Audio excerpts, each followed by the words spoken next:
എന്റെ പ്രിയപ്പെട്ടവരെ, ഇത് അള്ളാഹുവിനെ വഞ്ചിക്കല.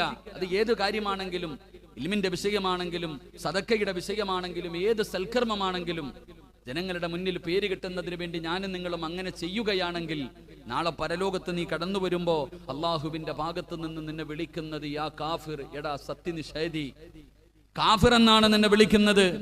എന്റെ പ്രിയപ്പെട്ടവരെ, തെമ്മാടി എന്നാണ് വിളിക്കുന്നത്. എന്റെ പ്രിയപ്പെട്ട സഹോദരങ്ങളെ, വഞ്ചകൻ എന്ന നാളെ പരലോകത്ത് വെച്ച് മലക്കുകൾ വിളിക്കും.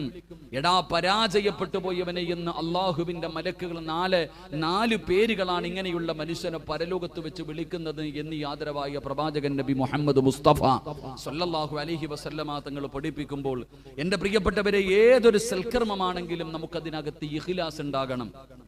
ഇഖ്ലാസ് ഇല്ലെങ്കിൽ എത്ര വലിയ നന്മയാണെങ്കിലും പടച്ചവനെ അതുകൊണ്ട് നമുക്ക് രക്ഷയില്ലല്ലോ. മഹാനായ ആദരവായ പ്രവാചകൻ നബി മുഹമ്മദ് മുസ്തഫ